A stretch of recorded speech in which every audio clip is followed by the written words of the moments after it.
بسم الله الرحمن الرحيم. بسم الله الرحمن الرحيم. نحمده ونصلي ونسلم على رسوله الكريم وعلى آله وأصحابه أجمعين.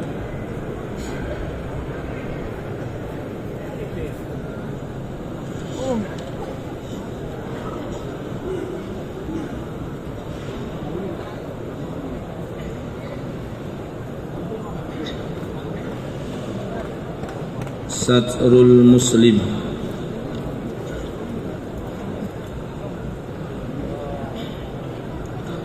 وأخرج البخاري في الأدب عن بلال بن سعد الأشعري أن معاوية كتب إلى أبي الدرداء رضي الله عنهما: اكتب إلي فساق دمشق. فقال: ما لي وفساق دمشق ومن أين أعرفهم؟ فقال ابنه بلال: أنا أكتبهم. فكتبهم. قال: من أين علمت؟ ما عرفت أنهم فساق إلا وأنت منهم. ابدأ بنفسك. ولم يرسل بأسمائهم. ما وقع بين جرير وعمر رضي الله عنهما في هذا الشأن. وأخرج ابن سعد عن الشعبي أن عمر بن الخطاب رضي الله عنه كان في بيت ومعه جرير بن عبد الله رضي الله عنه، فوجد عمر ريحا فقال: عزمت على صاحب هذه الريح. لما قام فتوضأ فقال جرير: يا أمير المؤمنين، أيتوضأ القوم جميعا؟ فقال عمر: رحمك الله، نعم السيد كنت في الجاهلية، نعم السيد أنت في الإسلام كذا في الكنز. Pentingnya menutupi aibnya saudara muslim. Aib saudara muslim ini kita tutupi sehingga kita hanya melihat kebaikan-kebaikannya. Apabila kita melihat kebaikan-kebaikannya, hanya melihat kebaikan-kebaikannya, maka akhirnya mencintainya. Dan apabila kita mencintai saudara muslim, seluruh orang saling mencintai, terbentuk kasih sayang di antara saudara muslim, maka datang rahmat dan nusratullah secara gaib dari Allah. Datang macam-macam kebaikan, datang macam-macam keberkahan. Pentingnya menutupi aib saudara muslim.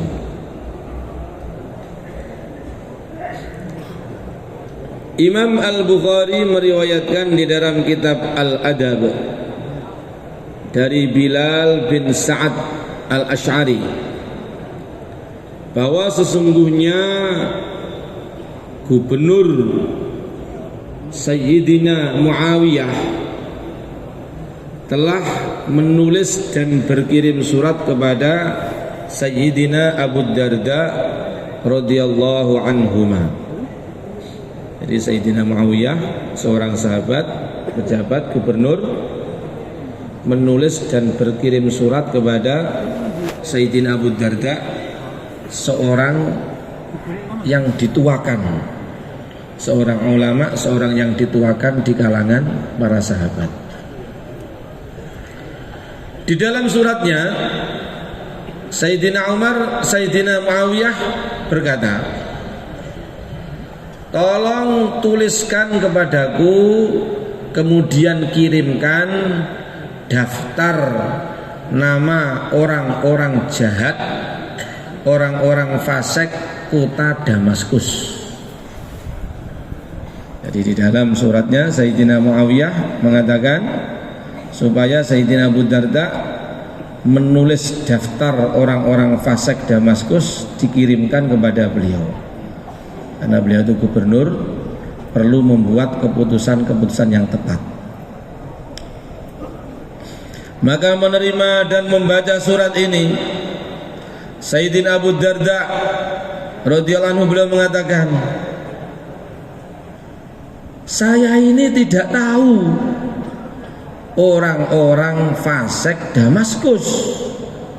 Saya tidak kenal mereka, saya tidak tahu mereka. Apa hubungan saya dengan mereka?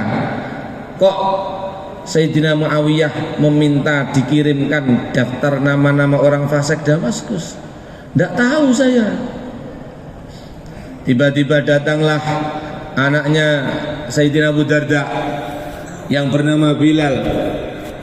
Maka Bilal mengatakan, wahai ayah, saya tahu mereka, saya kenal mereka, saya bisa menulis nama-nama mereka.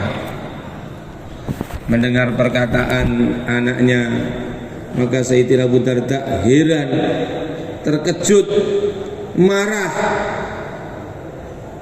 Loh, bagaimana kamu bisa tahu mereka? Bagaimana kamu kok bisa kenal mereka? Kamu tidak kenal mereka, kecuali pasti kamu termasuk di kalangan mereka. Jadi kalau kamu kok tahu nama-nama orang-orang jahat, orang-orang fasik, itu pasti ya kamu termasuk. Sekarang baik, tuliskan nama-nama mereka, dan yang paling atas nomor nama kamu. Nomor 1 kamu itu. Saking Sayyidina Abu Darda tidak ingin membuka aibnya orang, maka akhirnya tidak jadi ditulis dan tidak dikirim nama-nama mereka.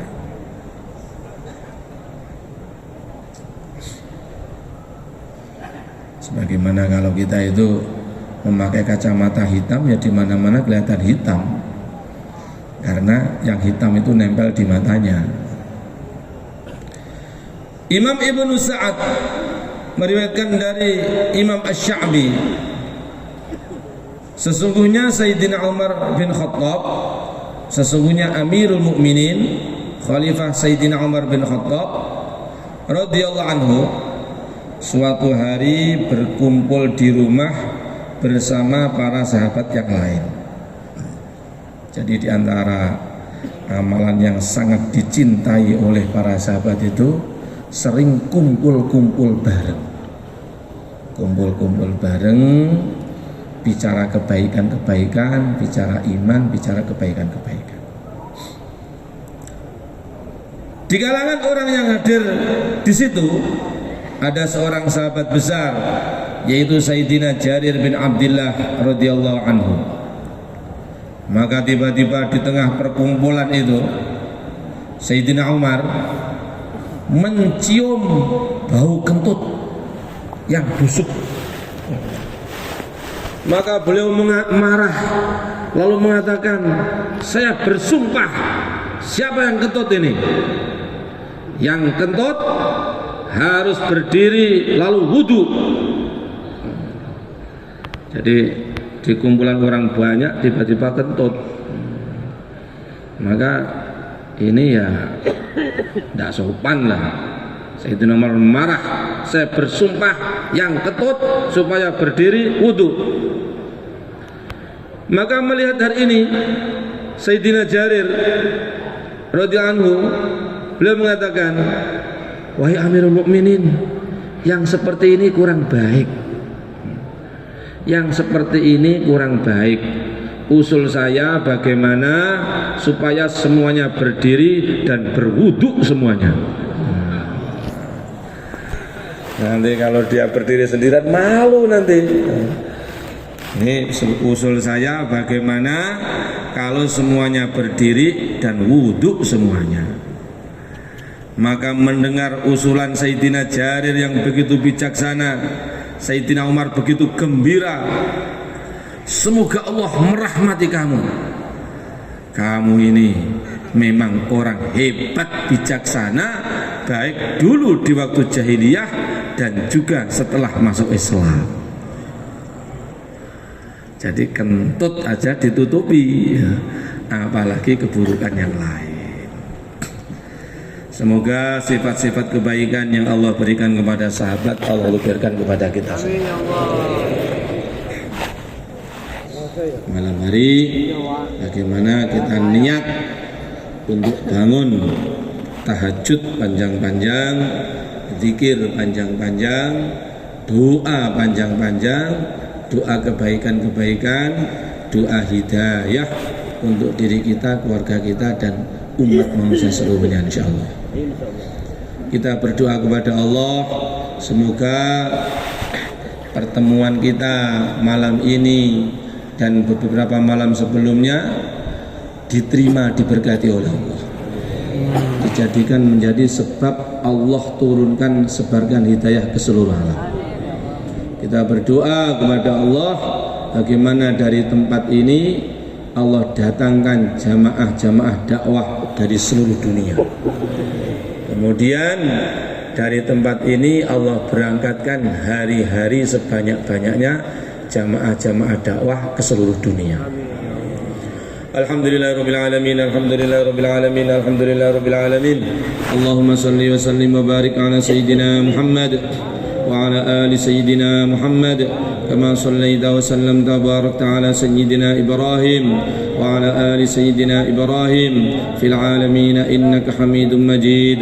اللهم إنا نسألك من خير ما سألك منه نبيك رسولك محمد صلى الله عليه وسلم والأنبياء والمرسلون والملائكة المقربون وعبادك الصالحون ونعوذ بك من شر ما استعاذك منه نبيك رسولك محمد صلى الله عليه وسلم والأنبياء والمرسلون والملائكة المقربون وعبادك الصالحون أنت المستعان عليك البلاغ ولا حول ولا قوة إلا بالله العلي العظيم. وصلى الله وسلم على سيدنا محمد وعلى آله وأصحابه أجمعين والحمد لله رب العالمين.